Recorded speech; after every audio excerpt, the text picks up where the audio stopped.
Retour dans la semaine de l'écho. Je suis en compagnie de deux nouveaux invités qui viennent de me rejoindre. Philippe Chalmin. Bonjour Philippe, économiste et professeur à l'Université Paris-Dauphine, auteur du rapport Cyclope que vous avez composé, comme vous faites tous les ans, sur les marchés mondiaux. Emmanuel Morel, bonjour, député européen du Parti socialiste, vice-président du Conseil régional d'Île-de-France.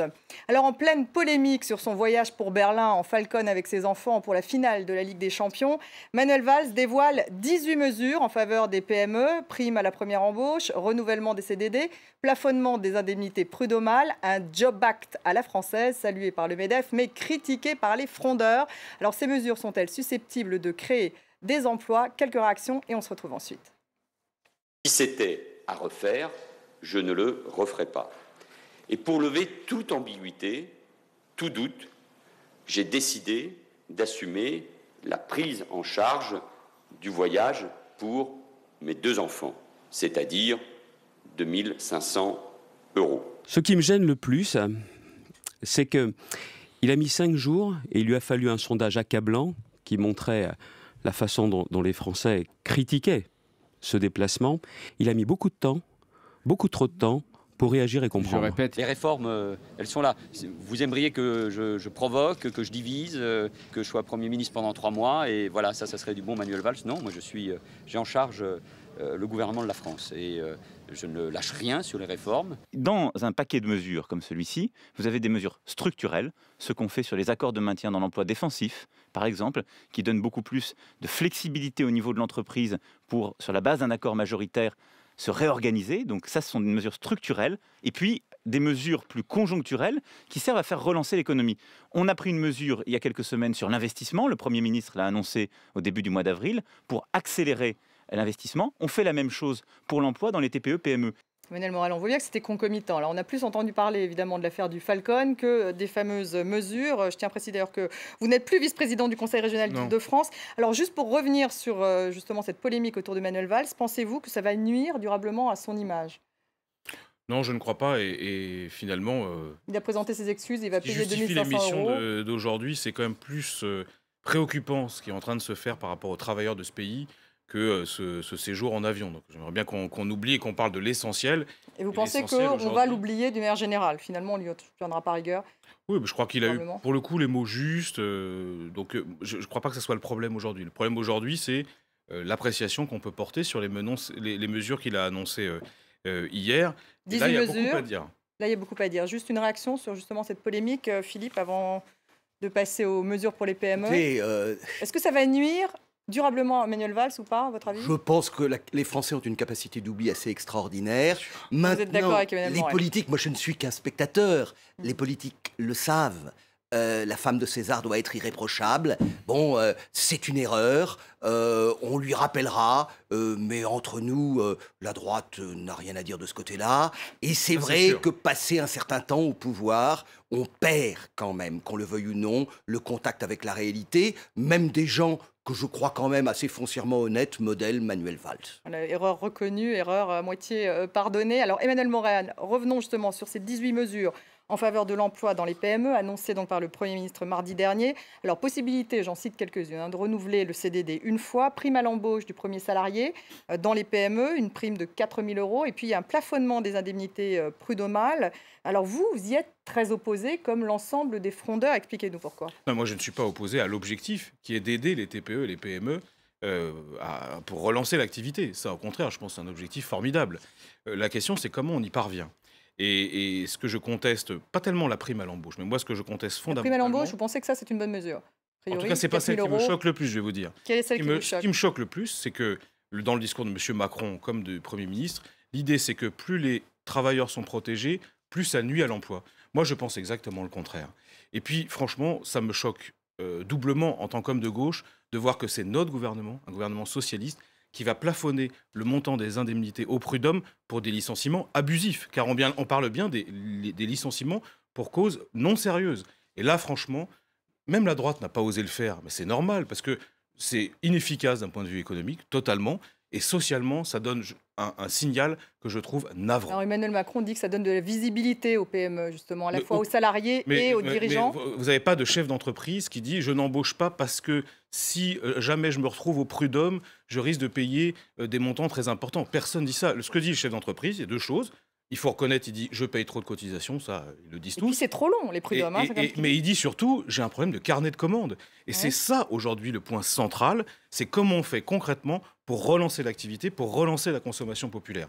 Et là-dessus, il n'y a pas suffisamment de réponses. Moi, c'est ça qui me choque. Philippe Chalmin, cette flexibilisation du marché du travail, parce que c'est une annonce de flexibilisation, de pouvoir renouveler le CDD. Ce sont des mesurettes, tout comme la loi Macron. Donc il faudrait aller plus loin pour vous. Mais vous êtes en désaccord avec Emmanuel Morel ou pas sur le fait qu'ils disent que, a priori... je suis en accord avec lui pour dire que c'est pas bon, mais je dis simplement que c'est largement insuffisant. C'est vrai que nous sommes avec un gouvernement qui est essoufflé, ça fait 3 ans, on ne fait pas des réformes dans un pays comme la France à la 3e année d'un mandat, alors que déjà tout le monde est en train de préparer et d'aiguiser ses couteaux pour les primaires. Mais là, il touche au marché du travail tout de même, avec justement ces plafonnements. Il touche à peine. Prud'homal. Quand je vous entends dire « je défends les travailleurs », il y a un autre problème en France, qui est de défendre les non-travailleurs. N'oubliez pas quand même cette situation. Il y a 5,6 millions de Français qui aujourd'hui sont en dehors. Alors l'idée justement, c'est qu'ils puissent retrouver un emploi plus facilement. C'est ça l'idée des mesures annoncées par Manuel Valls. Il faudrait aller beaucoup plus loin. C'est l'ensemble du Code du travail qu'il faudrait réformer. Nous ne sommes pas... Alors donc, quand on dit comment, un Job Philippe Act ou un Small Business Act, ça n'est absolument pas ça. Il est clair. Il faut réformer le contrat de travail ? Absolument.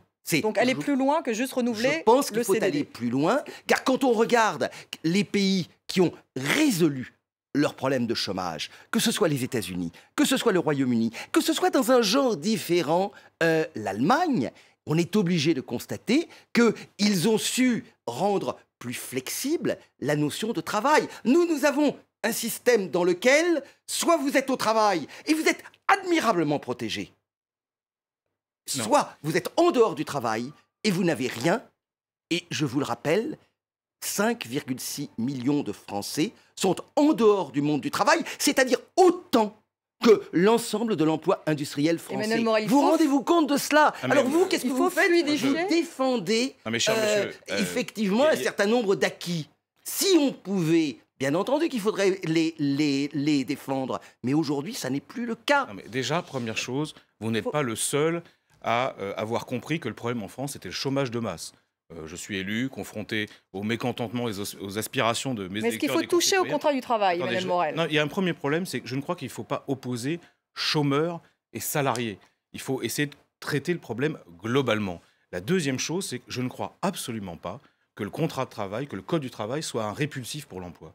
Je n'y crois pas. Et d'ailleurs, malgré son effet massif, malgré le fait qu'il y ait beaucoup de procédures, ça fait des années que la droite, et hélas aujourd'hui la gauche, flexibilise progressivement. Le choc de simplification, vous êtes pour? Moi, je suis pour la simplification administrative. C'est-à-dire qu'en effet, il y a quelquefois des entreprises qui sont confrontées à de la paperasserie, à des procédures très longues. Ça ne me choque aucunement qu'on simplifie ça. Mais là, on parle d'autre chose.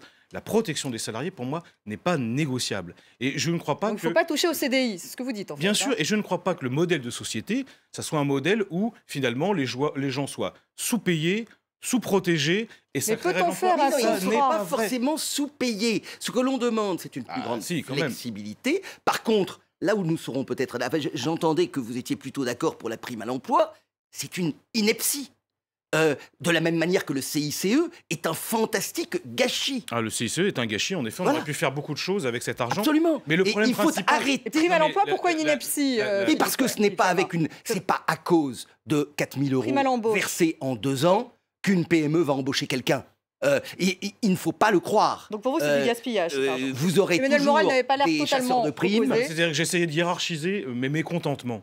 Et franchement, c'est pas ce qui me choque le plus. C'est un des moindres. Mais en revanche, il y a un désaccord de fond. Moi, je crois que la réponse au chômage de masse, elle ne se situe pas d'un point de vue micro sur la question du Code du travail, c'est quelle politique macroéconomique pour la France et pour l'Europe. C'est là que se situe le débat. Or, le problème, c'est que nous menons des politiques de réduction budgétaire, une politique monétaire au niveau européen qui s'est un peu améliorée, mais qui longtemps était restrictive, et qui fait qu'aujourd'hui, on est dans un continent dont la croissance est complètement atone. Alors vous êtes C'est ça d'accord qu'il avec faut la changer. tribune d'Arnaud Montebourg, l'ancien ministre de l'économie, et de Mathieu Pigasse, hébété, nous allons vers le désastre, il y a trop d'austérité, il faudrait baisser les impôts. Je suis d'accord totalement avec le constat. C'est-à-dire, en effet, aujourd'hui, le continent européen est dans la nasse parce qu'il mène une politique économique absurde.